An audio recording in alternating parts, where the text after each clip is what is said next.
We are starting lesson number 1 of science, that is the living world and classification of microbes. This lesson belongs to the science branch, biology. तसं बघायला गेलं तर सायन्सच्या बऱ्याचशा branches आहेत.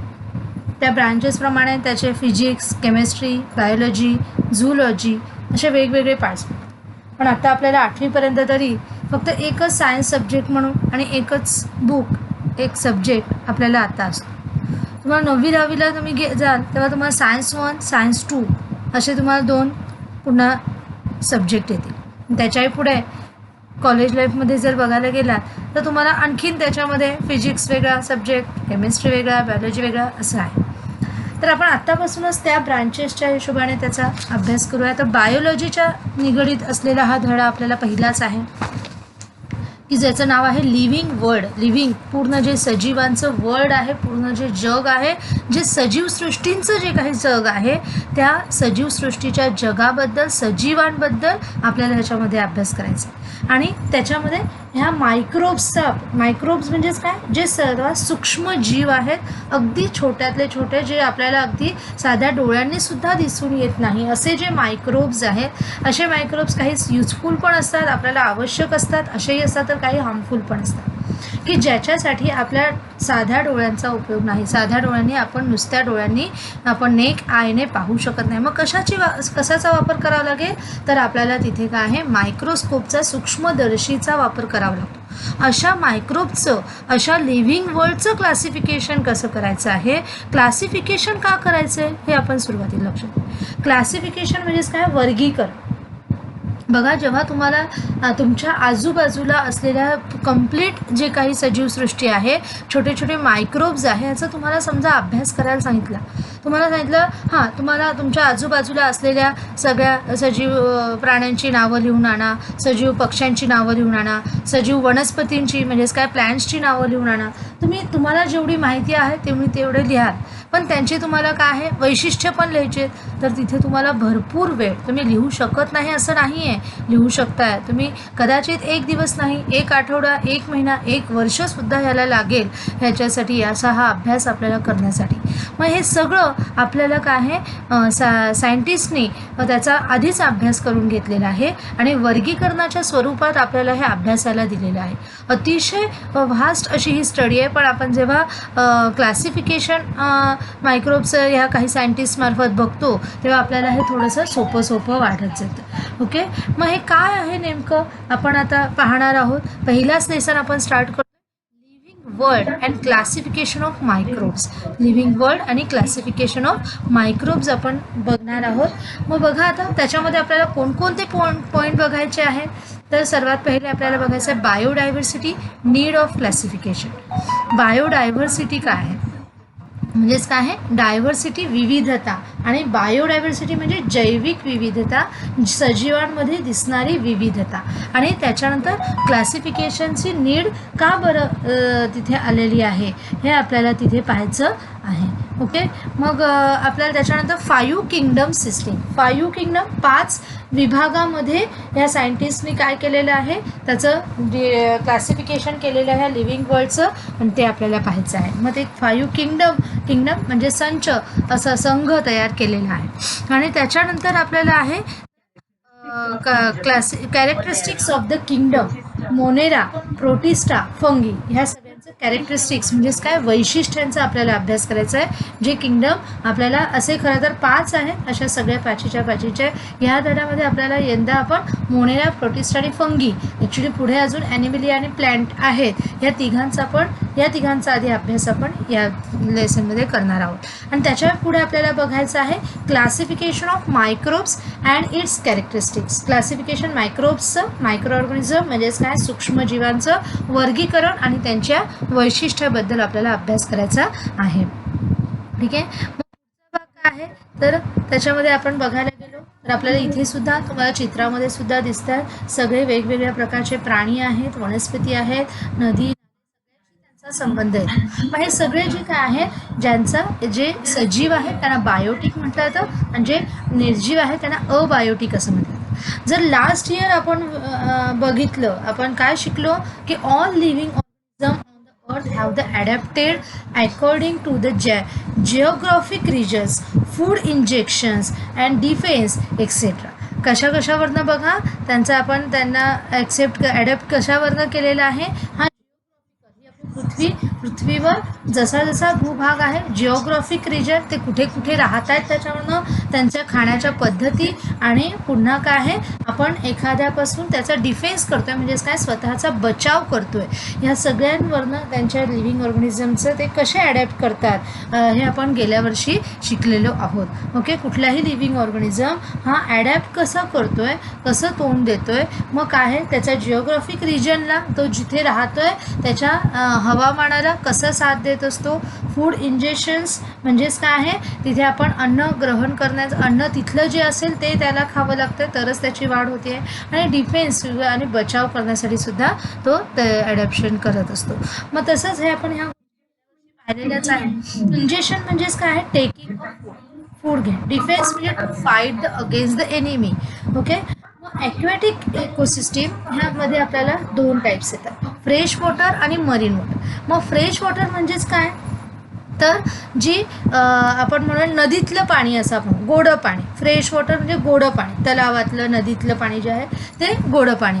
Marine water म्हणजेच काय, समुद्रामध्ये, समुद्र खारं पाणी जे आहे ते समुद्र. मग मरीन म्हणजेच काय, गोड्या पाण्यात आणि खाऱ्या पाण्यात अशा दोन्ही ठिकाणी राहणारे जे काही ऑर्गॅनिझम्स असतात ते वेगवेगळे असतात, आणि त्याच्यामुळे त्यांचं ॲडॅप्टेशन वेगळं असतं. त्यांचं खाण्याचे जे पदार्थ आहेत ते वेगवेगळे आपल्याला दिसून येतात. ओके, मग काय आहे पुढे आपल्याला adapted many differences are observed in the organism of same species.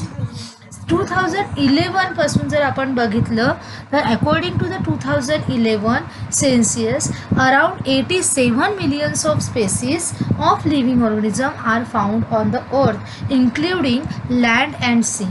जर आपण 2011च्या प्रमाणे जर त्यावेळेसपर्यंत जर अभ्यास केला तर आपल्याला तिथपर्यंत काय दिसून आलेलं आहे, 87 मिलियन स्पेसीस तयार झालेल्या आहेत ह्या कम्प्लीट लिव्हिंग ऑर्गॅनिझमच्या. आणि त्या काय आहे पूर्ण ज्याच्यामध्ये लँड आणि सी म्हणजे काही जमिनीवर आहे तर काही सीमध्ये म्हणजे समुद्रामध्ये पाण्यामध्ये आहेत, अशा एकूण 87 मिलियन स्पेसीस, एवढ्या जाती. आता स्पेसीस म्हणजे जाती हा शब्द आहे. आता जाती म्हणजे इथे तुम्ही ब्राह्मण, मराठा आणि हे नाही घ्यायचं, हे घ्यायचं आहे का तर नाही. इथे स्पेसीस म्हणजे जाती. इथे हां कुत्रा आहे, मांजर आहे, माणूस आहे, आहे डुक्कर आहे, वाघ आहे, हे काय ह्या जाती आहेत. ओके, त्यांच्यामध्ये असलेले मग वेगवेगळे प्रकार असं आपण म्हणणार आहोत. ह्या जाती आहेत. आपण human being, human being is also one type of animal only. ॲनिमलच आहे, तो प्राणीच आहे. आपण सुद्धा एक प्रकारचा प्राणी आहोत आणि आपल्याला ह्युमन बीइंग असं म्हटलं जातं. मग इथे आपल्याला काय लक्षात घ्यायचं आहे तर 87 मिलियन स्पेसीस आहेत. आणि त्याप्रमाणे काय आपल्याला दिसून येणार आहे की to study such vast number if it was essential to divide them into groups. आणि त्याच्यामुळे ह्या सगळ्याचा अभ्यास जेव्हा आपल्याला करायचा, एवढा व्हास्ट नंबर म्हणजे 87 मिलियन्स ऑफ लिव्हिंग ऑर्गॅनिझम जेव्हा आपण अभ्यास करायला जाऊ तेव्हा आपल्याला काय आहे त्यांना डिव्हाइड करणं, वेगवेगळ्या ग्रुपमध्ये जर डिव्हाइड करून त्यांचा अभ्यास केला तर आपल्याला ते सोपं जाणार. मग असे किती ग्रुप आहेत तर मग कोणकोणते आपल्याला ग्रुप दिसत आहेत तर मोनेरा, प्रोटिस्टा, फंगाय, प्लॅन्टे, ॲनिमेलिया असे आपल्याला 5 ग्रुप्स केलेले दिसत आहेत. हे कोणी केलेत 5 ग्रुप्स तर कार्ल लिनियसने केलेले आहेत. हे बघा आपण विटाकस, लिनियस यांनी केलेले आहे. बघा आता हे इथे आपल्याला किंगडम ॲनिमल्समध्ये दिसून येतात. हे सगळे किंगडम ॲनिमल्स, हे सगळे वेगवेगळ्या प्रकारचे ॲनिमल्स आहेत. हा पूर्ण एक मोठा संघ आहे, पण त्याच्यातलेच आपण जर काही घेतले तर त्यांचा एक संघ तयार झाला, फायलेम हा एक त्यांच्यामध्ये तयार झाला.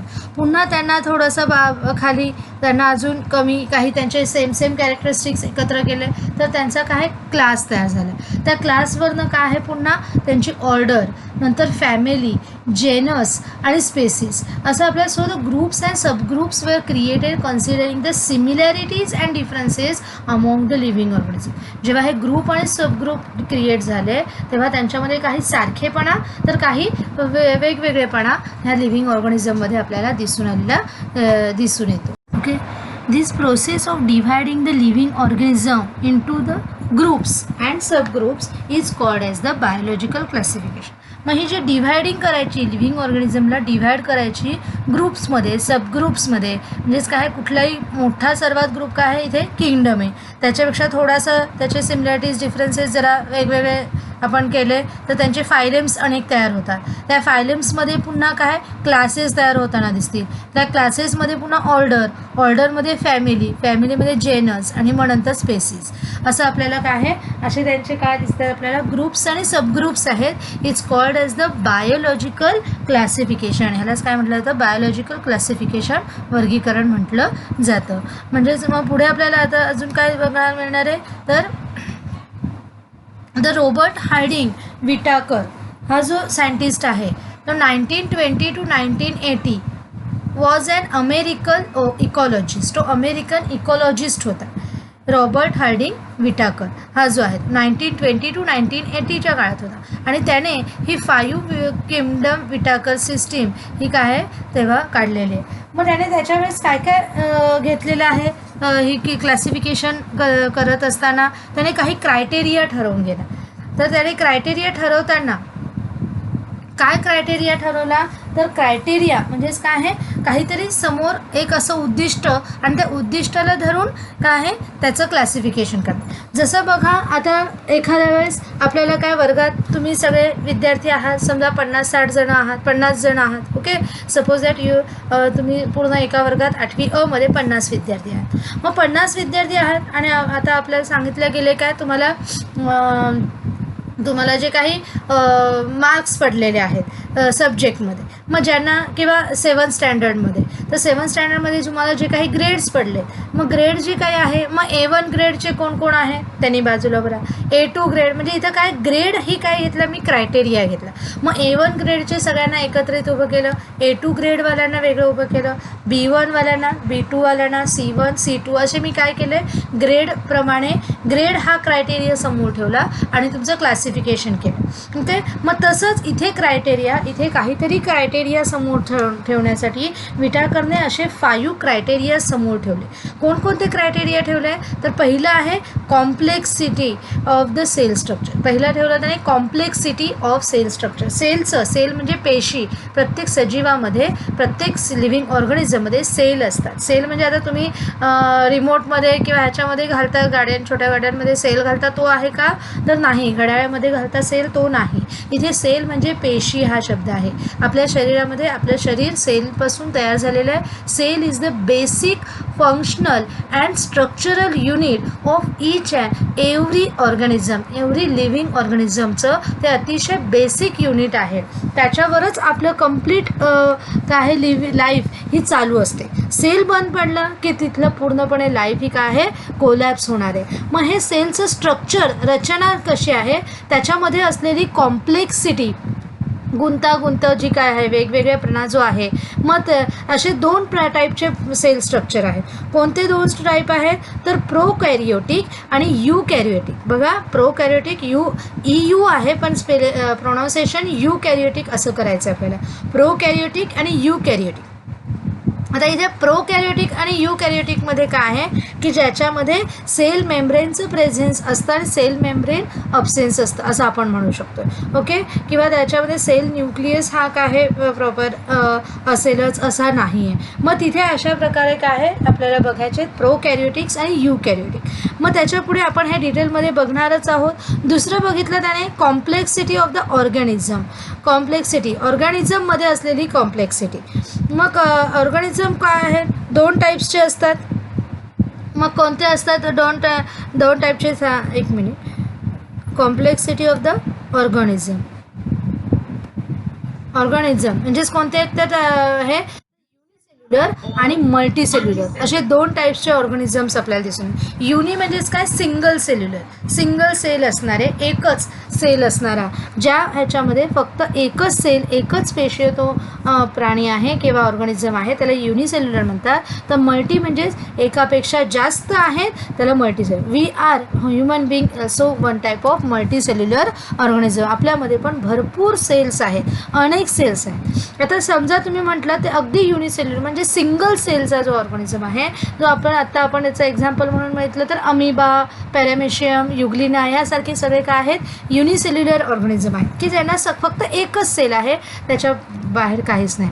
आणि मल्टीसेल्युलर म्हणजे तेच सेल जेव्हा डिव्हाइड होत आहेत, पण हे काय आहे अमिबा वगैरे हे काय एक सिंगल सेल्युलरच पूर्ण वेळपर्यंत तसेच राहत असतात. पण मल्टीसेल्युलर हे खरं तर आधी युनिसेल्युलर फॉर्ममध्ये असतात. त्यांचे सेल्स कमी असतात, हळूहळू त्यांच्या एजप्रमाणे, हाईटप्रमाणे, डेव्हलपमेंटप्रमाणे, ग्रोथप्रमाणे त्याची काही इंक्रीज नंबर ऑफ सेल्स हे इंक्रीज होत असतात. जसं आपण अगदी म्हटलं की आईच्या पोटात जेव्हा बाळ असतं, छोटंसं बाळ असतं, ते बाळसुद्धा काय 9 महिन्यानंतर येतं असं आपण म्हणतो. पण ते सुरुवातीच्या महिन्यामध्ये अगदी सिंगल सेल फॉर्ममध्ये असतं, युनिसेल्युलर फॉर्ममध्ये, झायगोट असं त्याला म्हटलं जातं. ते युनिसेल्युलर फॉर्ममध्ये ते असतं.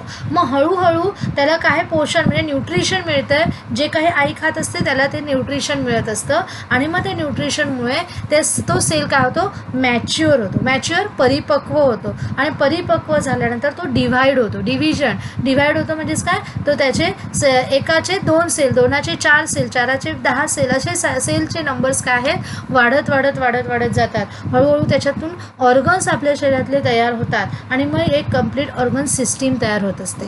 ओके, म्हणजे खरं तर सेल नंतर काय आहे टिश्यूज तयार होतात. अनेक सेल्स जेव्हा एकत्र येतात तेव्हा टिश्यूज फॉर्म होतात. अनेक टिश्यूज एकत्र येतात, त्याच्यापासून एखादा ऑर्गन म्हणजे आपला एक हँड हा एक ऑर्गन आहे, लेग्स हे एक ऑर्गन आहे, नंतर काय इयर हा एक ऑर्गन आहे, आईज हा एक ऑर्गन आहे, नोज हा एक ऑर्गन आहे, नंतर काय म्हणू शकतो आपण हेड हा एक ऑर्गन आहे. असे हे ऑर्गन्स आहेत. हे ऑर्गन्स हळूहळू जेव्हा अनेक टिश्यूज एकत्रित येतात तेव्हा हे अशा प्रकारचे ऑर्गन्स तयार होतात. आणि मग हे सगळे ऑर्गन्स पुन्हा एकमेकांच्या ह्याच्यात गुंतले जातात, ते एकमेकांना अटॅच होऊन तिथे काय फंक्शन करत असतात, तेव्हा त्यांच्यामध्ये काय एक ऑर्गन सिस्टीम तयार होते. मग जसं ऑर्गन सिस्टीम आपली रेस्पिरेशन ही एक ऑर्गन सिस्टीम आहे, डायजेशन ही एक ऑर्गन सिस्टीम आहे. जसं रेस्पिरेशन ऑर्गन सिस्टीममध्ये आपल्या नॉस्ट्रिल्समध्ये नोज आलं, घसा आहे, तिथे रेस्पिरेटरी ट्रॅक म्हणू शकतो आहे. नंतर आपण काय म्हणू शकतो आहे आपले लंग्स आहेत, ते काय ते हे सगळं काय आहेत आपल्या रेस्पिरेटरी ट्रॅकमध्ये असलेले हे ऑर्गन्स एकमेकांशी निगडीत आहेत. जोपर्यंत आपण नाकाने श्वास घेणार नाही, नॉस्ट्रिल्समार्फत आपण एअर आतमध्ये घेणार नाही, ऑक्सिजन आतमध्ये घेणार नाही, तोपर्यंत लंग्सचं काम सुरू होणार नाही आणि तोपर्यंत काय आहे तिथे ऑक्सिजन पुरणार नाही. म्हणजे हे सगळे एकमेकांवर डिपेंड्स आहे. तसंच डायजेशन सिस्टीम, जोपर्यंत आपण तोंडात अन्न खाणार नाही तोपर्यंत डायजेशन म्हणजे पचनक्रिया सुरू होणार नाही. ती ॲसोफॅगसमधून म्हणजे अन्ननलिकेमधून, लिव्हरमध्ये, इंटेस्टाईनमध्ये पुढे ती काय आहे जात राहते. तिथं काही ज्युसेस, काही डायजेस्टिव्ह ज्युसेस त्याच्यामध्ये त्याला मदत करतात. कशासाठी? डायजेशनसाठी. हे सगळं काय झालं मल्टीसेल्युलर ऑर्गॅनिझममध्ये आपल्याला दिसून येतं. त्यानंतर आहे फोर्थ आपल्याला थर्ड क्रायटेरिया घ्यायचा आहे तर mode of nutrition. Okay, mode of nutrition घ्यायचं आहे. मोड ऑफ न्यूट्रिशनमध्ये काय प्लॅन्ट्स हे ॲटोट्रॉफिक असं असतात आणि काय ॲटोट्रॉफिक आणि हेटेरोट्रॉफिक असे 2 टाईप्सचे असतात. हेटेरोट्रॉफिक असे आपल्याला दिसून येतील. हेटेरोट्रॉफिक म्हणजेच काय आहे तर ज्यांना जे स्वयंपोषी असतात त्यांना म्हणतात ॲटोट्रॉफिक. ओके, आणि फोटोट्रॉफिक म्हणजेच काय म्हणू शकतो हेटेरोट्रॉफिकला काय म्हणणार आपण की जे दुसऱ्यांवर परपोषी असं आपण त्याला म्हणू शकतो. मग प्लॅन्ट्स हे ॲटोट्रॉफिक्स आहेत कारण ते फोटोसिंथेटिक असतात. फोटोसिंथेटिक म्हणजेच काय सनलाईटमधून जो काही सनलाईटच्या मार्फत हवेमध्ये असलेला जो काही कार्बन डायऑक्साईड असेल तो काय ते करतात ॲब्झॉर्ब करून घेतात आणि मग त्याच्यापासून त्यांचं अन्न, स्वतःचं अन्न जे आहे प्रिपेअर करतात, ओन फूड प्रिपेअर करतात आणि मग ऑक्सिजन हा जो आहे तो एक्सेल करतात म्हणजे बाहेर टाकतात, जो आपल्याला आवश्यक आहे. असे हे ऑटोट्रॉफिक आणि हेटेरोट्रॉफ्स असे आपल्याला मोड ऑफ न्यूट्रिशन प्लॅन्ट्स आणि ह्याच्यामध्ये दिसून येते. तसंच आहे फंगी हे सॅप्रोफॅटिक असतात. सॅप्रोफॅटिक म्हणजेच काय आहे absorption from the dead animals जे मृत झालेले आहेत व्यक्ती किंवा काही, मग तिथे झाडपालासुद्धा समजा तो डेड झालेला आहे किंवा काही एखादा ऑर्गॅनिझम डेड झाला आहे त्याच्यावर मग आपण जे म्हणतो ना की छोटे छोटे किटाणू येतात, सगळे अळ्या वगैरे, किडे वगैरे येतात, केंद्र्या वगैरे असे येतात, ते काय आहेत ते सॅप्रोफॅटिक. मग त्यांना काय म्हणतो आपण फंगी, बुरशी असं त्याला आलेली आपण म्हणू शकतो. ते सॅप्रोफॅटिक आहेत की जे मृत ह्याच्यावर डिपेंड. ओके, हेटरोट्रॉफिक म्हणजे कोण, तर ॲनिमल्स हे ॲटोट्रॉफिक्स असतात की जे इंजेस्टिव्ह असतात, की जे अन्न खातात, obtain their food from the other living organism, दुसऱ्या लिव्हिंग ऑर्गनिझमपासून ते स्वतःचं अन्न मिळवत असतात. ओके, मग तिच्यामध्ये प्लांट्स पण असतील किंवा ॲनिमल्स पण असतील, असं दोघांवर डिपेंड राहणारे हे हेटरोट्रॉफिक म्हणजे ॲनिमल्स असतात. असे आपल्याला मोड ऑफ न्यूट्रिशन दिसलं. आणि पुढचं आहे तर लाईफ सायकल हा चौथा क्रायटेरिया म्हणू शकतो आपण. लाईफ सायकलमध्ये मग आपल्याला पुन्हा प्लांट्स हे काय आहेत, प्रोड्युसर्स असतात, ॲनिमल्स हे कन्झ्युमर असतात आणि फंगी हे डिकम्पोजर असतात. अशी आपल्याला लाईफ सायकल म्हणजेच काय, plants producer, animals decomposer, consumer आणि फंगी काय असतात तर डिकम्पोजर असतात. बघा इथे आपल्याला दिसून येतील की आपण कुठलाही प्लांट्स म्हणजेच काय, त्याला फळं येतात वगैरे आणि त्या फळांपासून जे काही भाजीपाला असतील, फ्रूट्स असतील ते आपण खातो. म्हणजे ते प्रोड्युसर आहेत. प्लांट्स हे प्रोड्युसर आहेत, प्रोड्यूस करतात आणि त्या प्रोड्यूस केलेल्या प्लांट्सपासून तयार झालेलं जे काय अन्न आहे ते आपण ॲनिमल काय करतो, खात असतो. म्हणजे आपण कन्झ्युम करतो.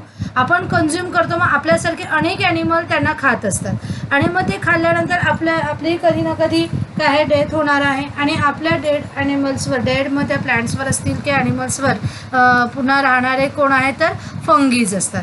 कोण असतात, फंगी. म्हणजे फंगी हे काय आहे, डिकम्पोजर किंवा आपण म्हणू शकतो त्यांना विघटन करतात ते. म्हणूनच खरं तर पूर्ण इकोसिस्टीम ही आपण म्हणू शकतो स्टेबल राहत असते. त्यानंतर पाचवा आपल्याला क्रायटेरिया लक्षात घ्यायचा आहे तर अजून एक घ्यायचा कोणता, पॉलिजेनिक. पाचवा आहे खरं तर हा कोणता आहे, पॉलिजेनेटिक रिलेशनशिप. ओके,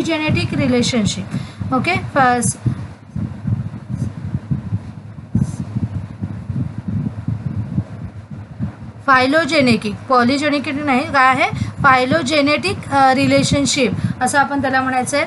फायलोजेनेटिक रिलेशनशिपमध्ये प्रोकॅरियोटिक टू युकॅरियोटिक किंवा युनिसेल्युलर टू मल्टीसेल्युलर असं आपल्याला तिथे सगळ्यांचा एकत्रित असा अभ्यास करायचा आहे की ज्याच्यामध्ये पॉलिजेनेटिक आपण रिलेशनशिप त्यांचा सहसंबंध कसा आहे, प्रोकॅरियोटिकपासून युकॅरियोटिक कसे तयार झाले किंवा युनिसेल्युलरपासून मल्टीसेल्युलर कसे फॉर्म झाले हे आपल्याला त्याच्यामध्ये त्याचा अभ्यास करायचा आहे. असं आपल्याला 5 एकूण काय आहे क्रायटेरिया या विटाकर सायंटिस्टने लक्षात घेतले आणि त्याच्यानंतर त्याने ह्या 5 किंगडम जो आहे 5 किंगडम आपल्याला तिथे समोर दिलेले आहेत. मग कोणकोणते ते 5 किंगडम्स आहेत तर आपण बघू शकतोय की मोनेरा आहे. ओके, 5 किंगडम सिस्टीम त्याच्यामध्ये लिव्हिंग ऑर्गनिझममध्ये प्रोकॅरियोटिक, युकॅरियोटिक असे आपण पहिले 2 बघितले. त्यानंतर प्रोकॅरियोटिकमध्ये काय आहे, युनिसेल्युलर येतात.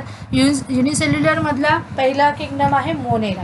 म्हणजे सगळे मोनेरा किंगडममध्ये असणारे कसे आहेत ऑर्गनिझम तर युनिसेल्युलर फॉर्ममध्ये असतात आणि ते प्रोकॅरियोटिक्स असतात. लिव्हिंग ऑर्गनिझम असतातच ते, पण ते कसे असतात, युनिसेल्युलर असतात, सिंगल सेलचे असणारे आणि सगळे प्रोकॅरियोट्स असणारे. मग त्याच्यामध्ये अमिबा, प्रोटोझोआ वगैरे सगळे येतील. त्यानंतर आहे युकॅरियोट्समध्ये 2 पुन्हा आपल्याला सब टाईप्स दिसतात, युनिसेल्युलर आणि मल्टीसेल्युलर. त्याच्यातल्या युनिसेल्युलरमध्ये आपल्याला बघायला मिळेल सेकंड किंगडम जो विटाकरने दिलेला आहे, दॅट इज द प्रोटिस्टा. त्यानंतर पुन्हा प्रोटिस्टा जे मल्टीसेल्युलर जे आहे ते पुन्हा आपल्याला 3 ह्याच्यामध्ये डिवाइड झालेले दिसतात. त्याच्यामधला किंगडम आपल्याला तिसरा किंगडम त्याच्यामध्ये दिसतोय पहिलाच, फंगी, की ज्याच्यामध्ये cell wall present but organism can't perform the photosynthesis. इथे फंगाय असतात, बुरशी अशा असतात की ज्याच्यामध्ये सेल वॉल असते पण त्यांचे हे ऑर्गनिझम काय फोटोसिंथेसिस वगैरे परफॉर्म करू शकत नाही.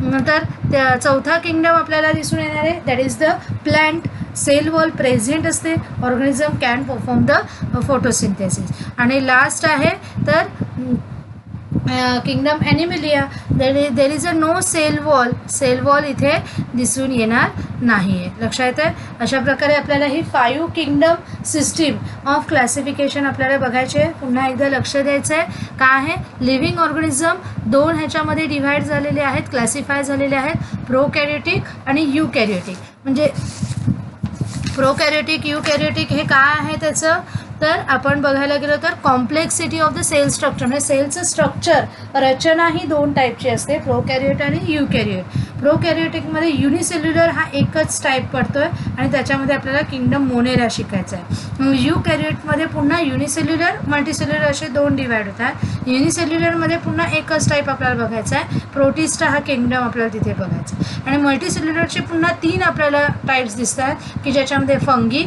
प्लांट आणि ॲनिमलिया. खरं तर प्लांटे आणि ॲनिमलिया हे जे आता इथे आपल्याला वर्ड्स दिसत आहेत, खरं तर ते प्लांट असं नंतर काळांतराने प्लांटेचं प्लांट एवढा शब्द आता च्या आपल्याला बोलीभाषेमध्ये घेतलेला दिसतोय आणि ॲनिमलिया नाही, ॲनिमल हा एवढाच आपण बोलीभाषेमध्ये घेतो. म्हणजे आत्ताचे जे आपण प्लांट्स आणि ॲनिमल्स म्हणतो हे 2 तेच आहेत. हे बाकी अजून हे सुद्धा सगळे काय आहेत, मोनेरा, प्रोटिस्टा, फंगी हे सुद्धा सगळे काय आहेत, लिव्हिंग ऑर्गॅनिझम आहेत. ओके, मग आपल्याला एक एक करून त्याचा आता अभ्यास करायचा आहे. पहिलेच आपण पाहणार आहोत मोनेरा या किंगडमचा. Kingdom first, that is the Monera kingdom. आता मोनेरा ह्या किंगडममध्ये बघायला गेला तर तो युनिसेल्युलर आहे आणि प्रोकॅरियोटिक टाईपचे सेल्स, ह्याच्यामध्ये सेल स्ट्रक्चर कसं असतं, प्रोकॅरियोटिक असणार आहे. जर तुम्ही जर कर्ड घेतलं, कर्ड म्हणजेच काय आहे, दही जर तुम्ही दह्याचा एखादा ड्रॉप एखाद्या किंवा दह्याचा किंवा ताकाचा एखाद्या ग्लास स्लाईडवर घेतला आणि त्याचं जर तुम्ही आणि त्याच्यामध्ये एक डायल्यूट वॉटर थोडंसं टाकलं, थोडंसं पाण्याचे 2-4 थेंब टाकले आणि ती त्याच्यावर कव्हर स्लिप ठेवून जर तुम्ही हाय पॉवरच्या कंपाऊंड मायक्रोस्कोपमध्ये जर त्याचं ऑब्झर्वेशन केलं तर तुम्हाला काय दिसेल, एक स्मॉल रॉड लाईक मायक्रोब तुम्हाला तिथे दिसेल. तो मायक्रोब म्हणजे काय असणार आहे, लॅक्टोबॅसिला बॅक्टेरिया आहे. तो काय आहे, लॅक्टोबॅसिला. हे असे रॉड लाईक जे आहेत ते काय आहेत, लॅक्टोबॅसिलस आपल्याला दिसून येतील. आणि हे लॅक्टोबॅसिला म्हणजेच काय आहे, तर हे मोनेरा किंगडममधला हा लॅक्टोबॅसिला आहे. All type of the bacteria and the blue green algae are included in the kingdom Monera. बघा आपल्याला अशा टाईपचा हा अगदी मायक्रोस्कोपिक आपल्याला दिलेला ही ॲक्टिव्हिटी त्यांनी दाखवलेली आहे. इथे आपल्याला कर्ड म्हणजेच दही घ्यायचं आहे, दही एका ग्लास स्लाईडवर घ्यायची आहे. आपल्याला आता प्रयोग आपण करू तेव्हा आपल्याला हे बघायला मिळेलच शाळेमध्ये. अशा प्रकारे ही काचपट्टी असते, त्याच्यामध्ये ड्रॉपरच्या साहाय्याने दह्यातला एखादा थेंब त्याच्यात घ्यायचा आहे, थोडंसं त्याच्यामध्ये पाणी टाकायचं आहे आणि पाणी टाकल्यानंतर त्याच्यावर वरती बघा इथे जी ठेवलेली आहे ही कव्हर स्लिप ठेवलेली आहे आणि हळूच कव्हर स्लिप ठेवून आपल्याला मायक्रोस्कोप हा अशा प्रकारचा हाय पॉवरचा मायक्रोस्कोप घ्यायचा आहे. इथे ती स्लाईड ठेवायची आणि त्याचं काय आहे, ही जी काचपट्टी आहे ती इथे आपल्याला इथे फिट करायची आहे आणि मग आपल्याला बरोबर उजेडाच्या दिशेने हा मायक्रोस्कोप ठेवला की आपल्याला वरच्या बाजूनी म्हणजे इकडच्या बाजूनी त्याचं काय ऑब्झर्वेशन करायला मिळतं. मग तेव्हा जेव्हा आपल्याला आपण ऑब्झर्व करू तेव्हा आपल्याला अशा प्रकारचं त्या स्लाईडमध्ये दिसणार आहेत. असे रॉड लाईक असे लांब लांब आपल्याला जे धागे दिसत आहेत ते काय आहे, तर त्याच्यामध्ये असलेले हे रॉड लाईक बॅक्टेरियाज जे आहेत ते ब्ल्यू ग्रीन अल्गे असं त्याला म्हटलं जातं. Okay, therefore all type of bacteria काय आहे, ऑल टाईप ऑफ बॅक्टेरिया आपल्याला याच्यामध्ये दिसून येणार and the blue green algae are included in the kingdom Monera. आता आपण कॅरेक्टरिस्टिक्स ऑफ मोनेरा पाहूया. कॅरेक्टरिस्टिक्स काय काय आहेत, तर पहिलाच आपल्याला दिसून येतोय तर all organisms are the unicellulars. म्हणजे मोनेरामधले असणारे सगळे युनिसेल्युलर आहेत, जे ॲटोट्रॉफिक आहेत काही तर हेटरोट्रॉफिक आहेत आणि त्याचप्रमाणे त्यांच्यामध्ये प्रोकॅरियोटिक सेल्स आहेत की without distinct the nucleus or the cell organelles. त्यांच्यामध्ये सेलमध्ये विदाउट डिस्टिंक्ट न्यूक्लियस काही नाही आहे. ओके, अशा प्रकारे आपण मोनेरा किंगडमचं अभ्यास केलेला आहे. काय काय कॅरेक्टरिस्टिक्स लक्षात घ्यायचे आहेत पुन्हा एकदा बघा.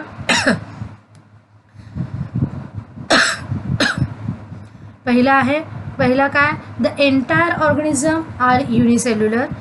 त्यानंतर they may be autotrophic or heterotrophic and these are the prokaryotic cells without distinct nucleus or cell organelle. त्यांच्यामध्ये प्रोकॅरियोटिक सेल्स आहेत आणि विदाउट डिस्टिंक्ट न्यूक्लियस, कुठलाही वेगळा न्यूक्लियस असा नाही आहे और द सेल ऑर्गनेल्स, वेगवेगळे सेल ऑर्गनेल्स त्याच्यामध्ये नाही आहेत. आता आपण पुढचा पाहणार आहोत second kingdom, that is the protista.